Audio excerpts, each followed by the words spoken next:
فالق الحب والنوى یخرج الحی من المیت ومخرج المیت من الحی ذالکم اللہ فانا تؤفکون فالق الاصباح وجعل اللیل سکنا والشمس والقمر حسبانا ذالک تقدیر العزیز العلیم صدق اللہ العظیم وبلغنا رسول النبی الکریم الصلاۃ والسلام علیک یا رسول اللہ وعلی آلک واصحابک یا سیدی یا حبیب اللہ۔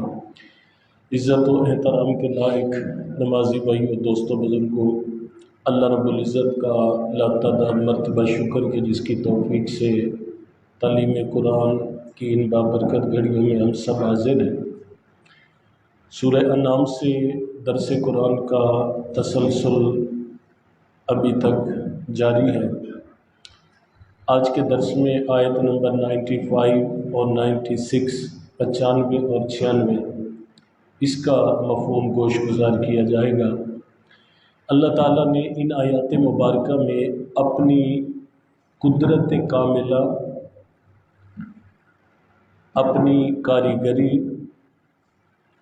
اور ان لوگوں کا رد کہ جو لوگ اس دنیا کی زندگی کو سب کچھ سمجھ کے بیٹھ گئے ہیں اور ان کا یہ مائنڈ سیٹ ہے کہ جب انسان مر جاتا ہے تو مرنے کے بعد معاملات ختم ہیں، نہ وہ قیامت کا اقرار کرتے ہیں نہ قیامت کے دن کے حساب و کتاب کا، اور اسی دنیا کی زندگی کو سب کچھ سمجھ کے کہ یہ بذات خود وجود میں آ گئی اور خود بخود جو ہے ختم ہو جائے گی۔ ان باتوں کا رد ہے اور بڑی کمال اللہ تعالیٰ نے اپنی شان اور مثال بیان کی ہے۔ فرمایا ان اللہ فالق الحب والنوى، فرمایا بے شک اللہ تعالیٰ باریک سے دانے کو اور کھجور کی گٹھلی کو پھاڑتا ہے اور منو مٹی کے نیچے دبے اس باریک سے دانے سے اللہ تعالیٰ پھل پھول پودے گھاس یہ اگاتا ہے، اور کھجور کی گٹھلی کو پھاڑ کر اللہ تعالیٰ جو ہے پھر اس پہ کھجور کا درخت جو ہے وہ اگاتا ہے۔ اب یہ بات بظاہر ایک عام سی لگتی ہے، لیکن اس بات کے بتانے کا، بیان کرنے کا جو مقصد الہی ہے وہ یہ ہے کہ جو رب اس بات پر قادر ہے کہ وہ باریک سے دانے پہ کمال کا پودا اور پھول لگا دیتا ہے، جو رب ایک چھوٹی سی گٹھلی کو پھاڑ کے اس کے اوپر اتنا لمبا درخت پیدا کر سکتا ہے، وہ رب اس بات پر بھی قادر ہے کہ تمہارے مرنے کے بعد تمہاری قبر کی مٹی سے دوبارہ جو ہے تمہارا وجود بنا کے قیامت کے دن کھڑا کر دے۔ یعنی اللہ تعالیٰ اس بات پر قادر ہے۔ دیکھیں نا کتنی یہ کمال قدرت کی بات ہے۔ ٹھیک ہے نا، ایک باریک سا دانہ ہوتا ہے اور وہ زمین کا سینہ چیر کر جب باہر آتا ہے تو وہ بڑے نرم و نازک جو ہے وہ چند پتے جو ہے وہ اس کے اوپر لگے ہوتے ہیں۔ کتنی کمال قدرت ہے کہ چھوٹی سی گٹھلی اور اس پہ اتنا بڑا درخت لگتا ہے۔ تو یہ اللہ تعالیٰ کی قدرت کی بات ہے۔ اور پھر اللہ نے فرمایا کہ یخرج الحی من المیت، اللہ اس بات پر قادر ہے کہ وہ مردے سے زندہ نکالتا ہے، ومخرج المیت من الحی، اور زندہ سے مردہ نکالتا ہے۔ یعنی یہ اللہ کی شان ہے کہ ایک چیز مردہ ہے اس میں سے اللہ جس کو چاہے زندگی عطا کر دے۔ یہ اکثر آپ نے دیکھا ہوگا کہ کئی مرتبہ جب کوئی مردار پرندہ پڑا ہوتا ہے، جانور پڑے ہوتے ہیں، یا ویسے کوئی گوشت باہر پھینک دیا جاتا ہے، یا کوئی کوڑے کرکٹ کی چیز ہے وہ باہر پڑی ہے، ٹھیک ہے، وہ مردہ جانور کے اندر سے سینکڑوں کی تعداد میں جو ہے وہ زندہ کیڑے جو ہے وہ نکلے پڑے ہوتے ہیں۔ یعنی مردہ گوشت ہے، مردار ہے، مر گیا ہے، لیکن اس میں سے جو ہے زندہ کیڑے جو ہے وہ نکلے پڑے ہوتے ہیں۔ تو وہ کون سی ذات ہے جو یہ کام کرتی ہے؟ اسی طرح پھر جو ہے مرغی لے لیں، اس طرح کے بے شمار جانور ہیں جو انڈے دیتے ہیں۔ اب وہ پرندہ انڈے دینے والا وہ خود زندہ ہے، لیکن اس میں سے جو انڈا نکلا ہے وہ مردہ ہے، وہ کیا ہے؟ مردہ ہے۔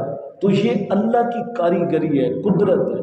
اور پھر آپ انڈے میں اور ذرا گہرائی میں جائیں، آپ دیکھتے ہیں کہ اس انڈے میں ایک سفیدی کا حصہ ہوتا ہے، اس میں پھر ایک زردی کا حصہ ہوتا ہے۔ ایک ہی چھلکے میں دونوں چیزیں ہوتی ہیں، ایک ہی چیز میں یہ دونوں سسٹم ہوتے ہیں، لیکن وہ زردی جو ہے سفیدی کے ساتھ نہیں جڑتی اور سفیدی زردی کے ساتھ نہیں جڑتی، اور ایک ہی مطلب ہے وہ چھلکے میں یہ دونوں چیزیں موجود ہوتی ہیں۔ یہ کسی انسان کی بنائی ہوئی چیز نہیں ہے، یہ کوئی ظاہری طور پر کسی مطلب مشین کی کاریگری نہیں ہے، یہ ساری کاریگری جو ہے اس ذات وحدہ لا شریک کی ہے۔ تو وہ رب یہ بتانا چاہ رہے ہیں کہ جو رب تمہاری آنکھوں کے سامنے دنیا میں مردہ سے زندہ کو نکال دیتا ہے، زندہ سے مردہ کو نکال دیتا ہے، اس رب کے لیے یہ بھی مشکل نہیں ہے کہ تمہیں موت دینے کے بعد پھر قیامت کے دن جو ہے زندہ کر دے۔ یہ اللہ کے ہونے کی اور اس کے قادر اور مطلق ہونے کی جو ہے یہ علامتیں ہیں۔ حضرت امام شافعی رضی اللہ تعالیٰ عنہ، آپ ایک دن بچوں کو پڑھا رہے تھے، ایک دہریہ آپ کے پاس آ گیا۔ دہریہ وہ ہوتا ہے جس کا یہ مائنڈ سیٹ ہوتا ہے کہ اس کائنات کو بنانے والا معاذ اللہ خدا نہیں ہے۔ دہریہ ان کا یہ ذہن ہوتا ہے کہ یہ کائنات خود بخود بن گئی اور یہ خود بخود ختم ہو جائے گی، ٹھیک؟ یہ ایک پوری دنیا میں جو ہے یہ ایک سوچ ہے۔ امام شافعی کے پاس وہ آیا اور کہا کہ تم کہتے ہو خدا ہے، ایک ہے اور وحدہ لا شریک ہے، وہ سچا ہے۔ امام شافعی، اس خدا کے ہونے پر تمہارے پاس کیا دلیل ہے؟ امام شافعی جہاں پہ بیٹھ کے پڑھا رہے تھے، درس دے رہے تھے، وہاں پہ پاس ہی ایک شہتوت کا درخت کھڑا تھا۔ امام شافعی فرماتے ہیں کہ میرے رب کے سچے ہونے اور ایک ہونے کے لیے یہ درخت جو ہے یہ دلیل ہے۔ اس نے کہا وہ کیسے؟ آپ نے کہا جانتے ہو یہ شہتوت کا درخت ہے؟ اس نے کہا ہاں جانتا ہوں۔ آپ نے فرمایا اس شہتوت کے درخت کے پتے اگر بکری کھاتی ہے تو اس میں سے دودھ نکلتا ہے، اگر ان پتوں سے شہد کی مکھی رس چوس کے جاتی ہے تو اس میں سے شہد نکلتا ہے، اور اگر ان پتوں کو ہرنی کھاتی ہے تو اس کی ناف سے کستوری نکلتی ہے۔ درخت ایک ہے، پتے ایک ہیں، بکری کھاتی ہے دودھ نکلتا ہے، شہد کی مکھی چوستی ہے شہد نکلتا ہے، ہرنی کھاتی ہے اس میں سے کستوری نکلتی ہے۔ تو امام شافعی نے فرمایا اگر تو کہتا ہے کہ اس کائنات کو چلانے والا کوئی نہیں، اگر تو کہتا ہے کہ خدا نہیں ہے، تو تیرے پاس بھری کائنات میں کوئی ایک بندہ ایسا ہے کہ جو ایک چیز سے اس طرح کے 3 رنگ بنا کے دکھا دے؟ تو اس نے کہا نہیں۔ آپ نے فرمایا اگر نہیں تو پھر وہ سچی ذات اللہ کی ہے اور وحدہ لا شریک کی ذات ہے کہ جو ایک درخت کے پتوں سے جو ہے یہ 3 رنگ جو ہے تیرے کائنات کے سامنے دکھا رہے۔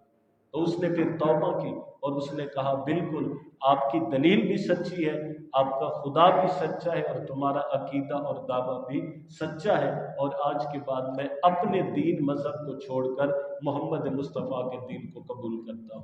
ٹھیک ہے؟ تو یہ اللہ کی نشانیاں ہمارے دائیں بائیں بکھری پڑی ہیں۔ غفلت، سستی، بے حسی اور بے ضمیری ہمیں جو ہے ان حقیقتوں تک جو ہے جانے نہیں دے۔ تو دیکھیں کہ اگر کوئی یہ بندہ کہتے ہیں کہ بس مر گیا مردود، نہ فاتحہ نہ درود نہ کوئی بات، معاملہ ختم، تو اگر یہ معاملہ ختم ہونے والا ہوتا تو پھر جو ہے اس کائنات کے بننے کی ہونے کی جو ہے یہ کوئی لاجک نہیں رہتی۔ اللہ نے تو قیامت کے دن رکھا ہی اس لیے ہے لِيَبْلُوَكُمْ